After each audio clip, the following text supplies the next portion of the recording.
All right, time for another experiment. I'm gonna try and make a way that worms can't escape using the easiest method I think I can come up with.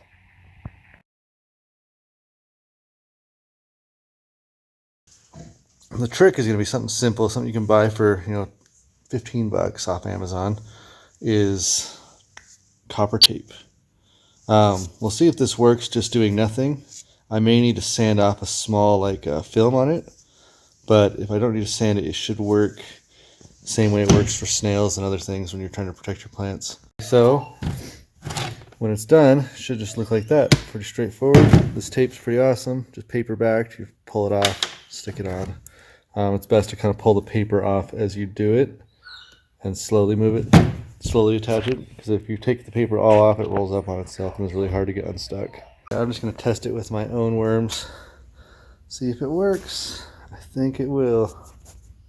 Okay, I was able to find a pretty big pocket of worms.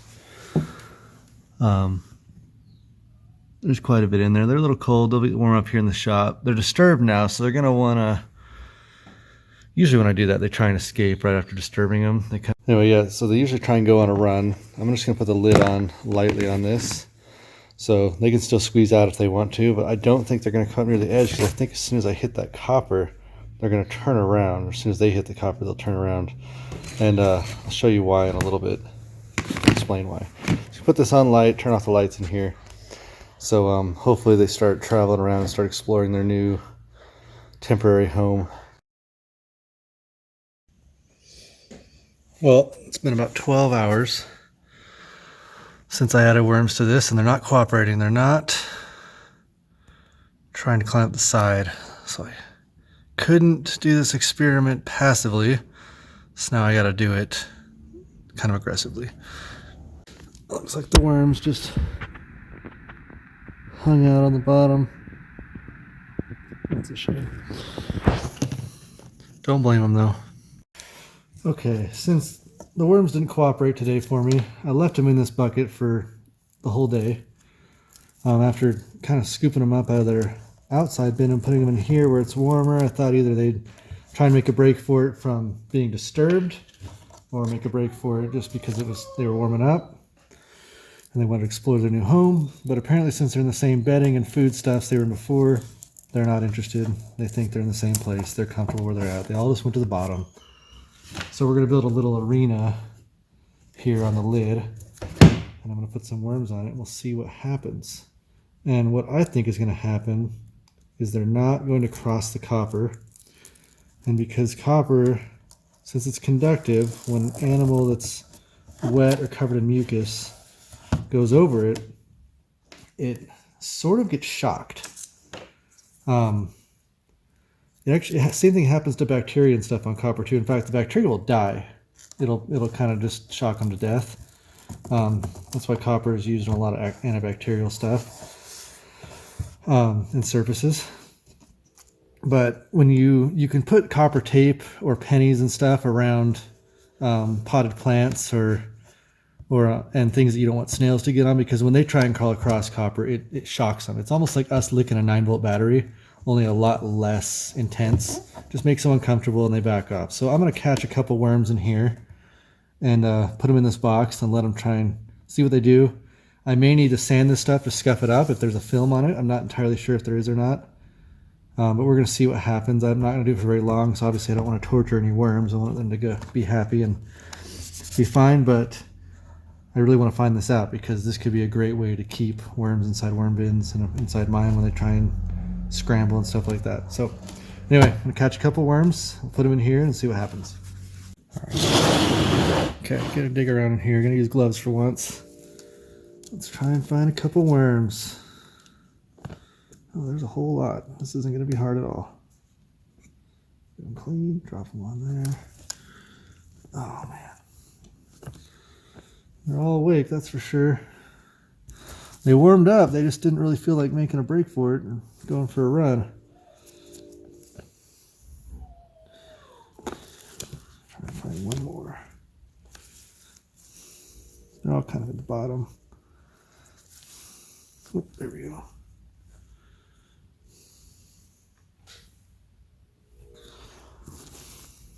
One more. We'll do it even 5.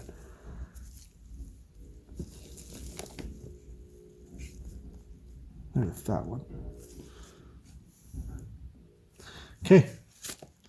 Let's see how these do. Okay, 5 worms.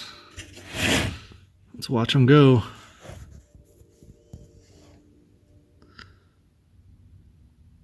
This is exciting.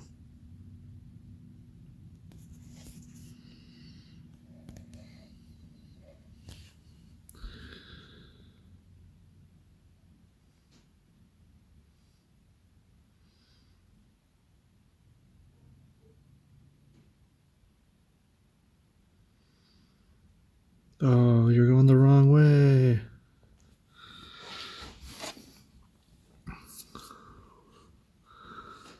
Let's put them kind of close. Okay, touch it. Not touching it, but I don't know if that's because he's...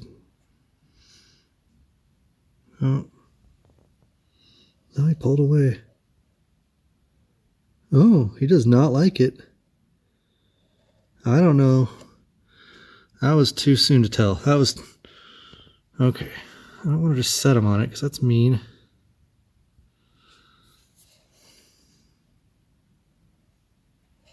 He definitely... The other one did not want to go that way.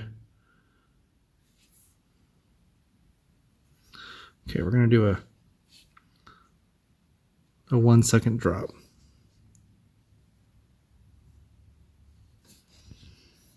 Okay, he doesn't seem to care.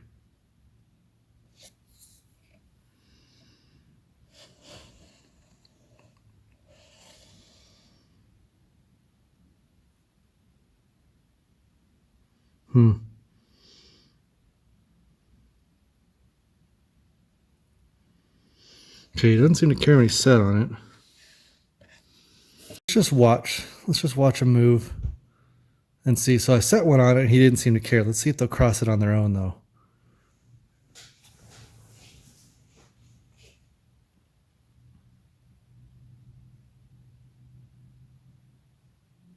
Oh, did you see that? He pulled back. That was that one I set on it a minute ago that didn't seem to care.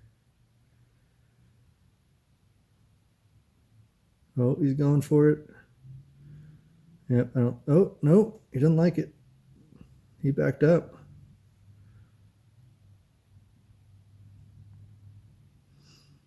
It's funny how they can go in reverse just as well as they can go forward. Which surprises me because I've seen the spikes on them and they're definitely facing a certain direction. I imagine reverse isn't as efficient as going forward.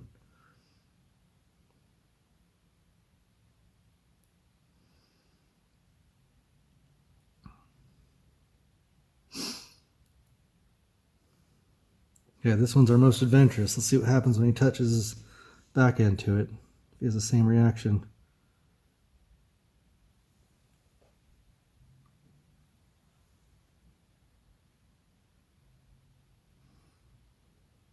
Oh, he stopped, of course.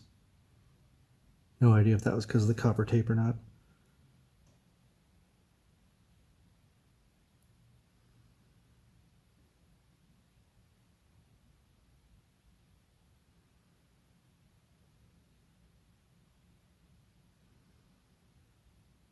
Oh, he touched over there and backed up too.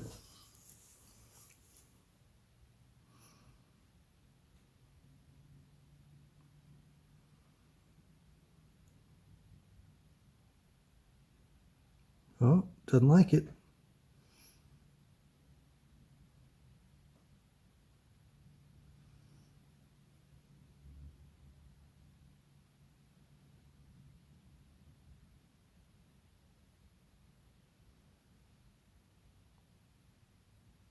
Oh, he's going to make it. No? Oh, man. This might be working.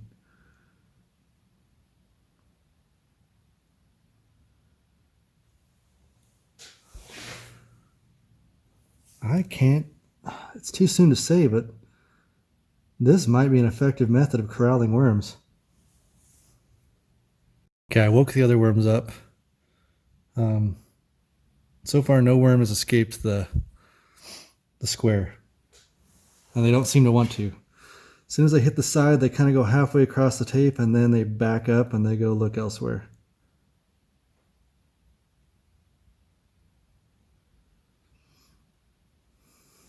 These two over here have been the most active trying to escape. But every time they hit, they do that. They just pull back and go try somewhere else. Here, he's going to go again.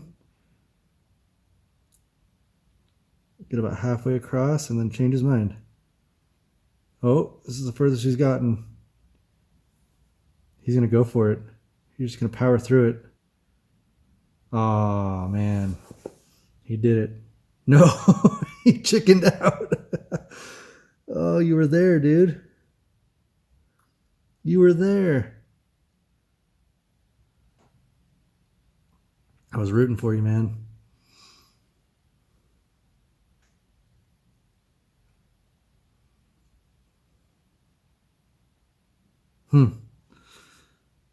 This other one's touching over here and he keeps pulling back too.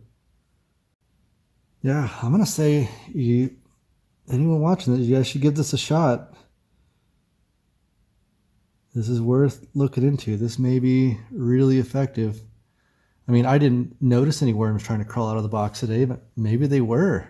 And they just all decided to give up because I never found any on the table or on the ground. So I know none made it out, but none have also made it out of this little box on here that I made out of tape. They're not going for it. I mean, that one went across, but then he pulled back. Really, really interesting. This may work exactly like I thought it would, which is not very common for me. All right, I put the worms back because I was feeling bad. But we're going to try something different and see if that was a fluke or not. That was a few minutes of the worms hanging out in a small, 5 by or 6 by 6 inch box, and none of them escaped. Saw a couple tried, and they came right back to the middle of the box. But we're going to see if it's a fluke or not by building a racetrack.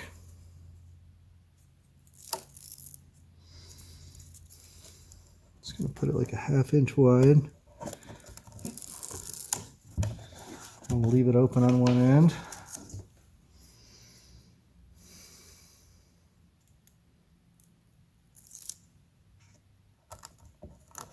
Okay, let's find a lively worm that hasn't been bothered yet. Let's see what happens in here. All right, let's see what he does. I was in here for about 20 seconds before I started the video and he hasn't gone outside the edge yet. He's going the wrong way though.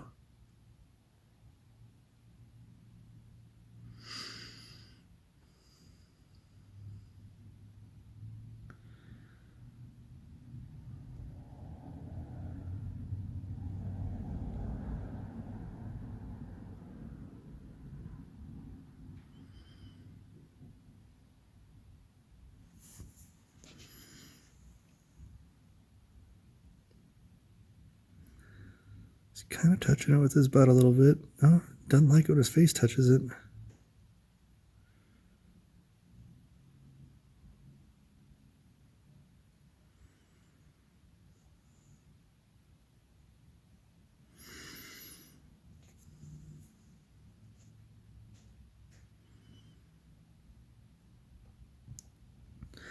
Can't tell how much of that is him reacting to the metal or I'm just doing worm movements.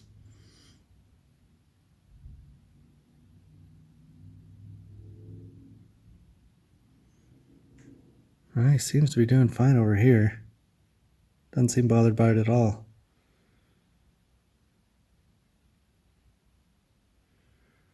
But man, every time he touches it with his face, he does not like it.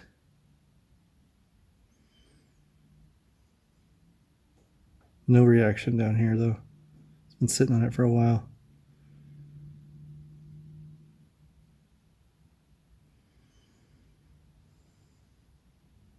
Wrong way, dude. Okay, I'm just going to film this and see what he does for the next 2 minutes. I'll speed this up so he doesn't have to watch a worm move for 2 whole minutes.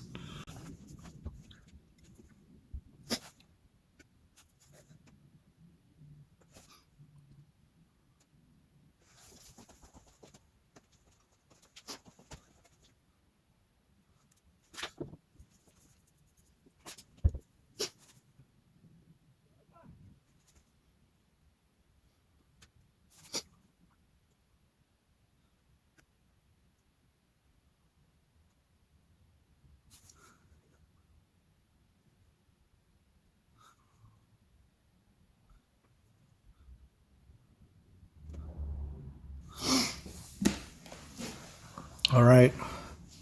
Well, it seemed like once he got his head across the line and found a safe zone, he just went for it. I was wondering if he was kind of a lethargic worm at first because he was just hanging out up there in the back corner. But no, he wanted to go places. He was just hemmed in by the copper. But once he found out there was a end to the metal, he just kind of powered through it. So I'm going to put him back where you can be comfortable. Sorry, little worm. Thanks for being part of science. So I won't say that the outcome of this experiment was conclusive. It definitely seemed to be mostly true, though. The worms showed that they were not okay with touching the copper. I think it has to do with the copper being conductive and just, kind of conducting electricity through their membranes and through their mucus. Because as they use their muscles, they're generating electricity, and just like a snail or a slug, when they hit it, it's going to short them out, and it's going to be uncomfortable.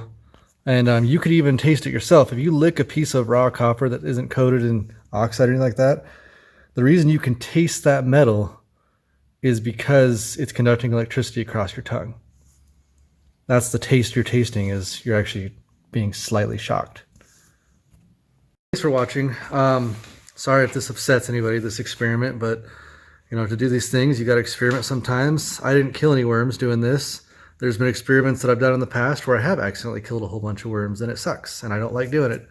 This one wasn't that bad, though. I was able to just kind of use them as guinea pigs for a few minutes and then put them back in a nice, comfortable place where they can continue living. Make it some angry comments, but hey, we got to learn some way. I'm going to keep this bin going for a while and just keep feeding it, and we'll see. I mean, I have worms escape even from my outside bins that are years old. Every once in a while, one gets brave and goes for a run. I'm going to put some black paper or even just some duct tape down here to make it dark, maybe even all the way up to the top, so they're not afraid to crawl up the sides, because right now I think since it's in the light, they don't want to crawl up the sides. I had it dark in here all day, but it didn't seem to matter. They didn't really want to go for a run or a crawl or a scoot. I don't know what you want to call it. So I'll keep this running. I'll do an update maybe one day, see if any escaped. I'll keep track of ones that have escaped or not. I don't think they will. I think the experiment that I just did showed that they definitely don't like touching the copper tape. If you're having worm escape problems, I'd say it's worth a shot putting copper tape around the top and see if your numbers of escapees go down, because it's better for them to get a little bit of shock and fall back in the bin than to fall out on the ground and die and dry out. Shock is better than death every time, I think. Anyway, if you like this, please like and subscribe, and I'll get more updates. I have updates to some of my other videos coming. I'm heading out to the farm tomorrow to put some worms out there. Since it looks like we're going to have good weather for a while, I'm going to start one of our new lines and start seeding it with the worms, which is really exciting. So, yeah, I'll see you guys next time. Thanks for watching.